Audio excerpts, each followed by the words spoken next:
শুভ নববর্ষ। আচ্ছা, ভারতবর্ষে এই বা আমাদের পশ্চিমবঙ্গে কি করে এই পয়লা বৈশাখটা এলো, সেটা নিয়ে আজকে একটুখানি আপনাদেরকে কিছু পড়ে শোনাবো। ভারতবর্ষের মুঘল শাসন আমলে আরবি ও হিজরি পঞ্জিকা অনুযায়ী কৃষিপণ্যের খাজনা আদায় করা হতো, কিন্তু কৃষিকাজ করা হতো সৌর বৎসর অনুযায়ী, রাজস্ব আদায় করা হতো চন্দ্র বৎসর অনুযায়ী।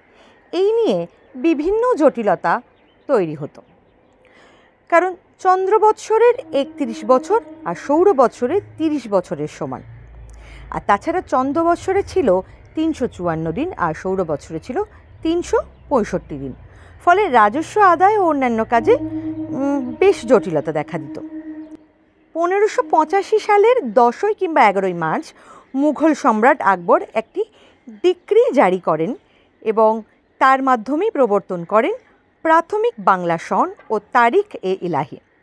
এই গণনা পদ্ধতির হিসাবেই কার্যকর হয়েছিল সম্রাট আকবরের সিংহাসনের অধিষ্ঠিত হওয়ার সময়, অর্থাৎ ১৫৫৬ সালের ৫ই নভেম্বর থেকে।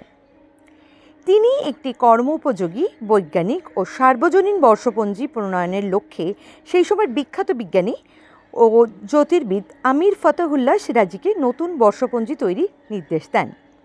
এইভাবেই রাজস্ব আদায়ের সংস্কারের পটভূমিতে জন্ম নেয় আধুনিক বাংলা সন। প্রথমে এটা ফসলি সন নামে পরিচিত হলেও পরে সেটাকেই বঙ্গাব্দ বা বাংলা বর্ষ হিসাবে পরিচিত হয়। তাহলে এইভাবেই শুরু হয় বাংলা নববর্ষ। পয়লা বৈশাখে বা নববর্ষে আপনাদের সবাইকে প্রীতি ও শুভেচ্ছা। নতুন বছর খুব ভালো কাটুক, আর পয়লা বৈশাখ হিসাবেই আমাদের পুরো বছরটা কাটুক। নমস্কার।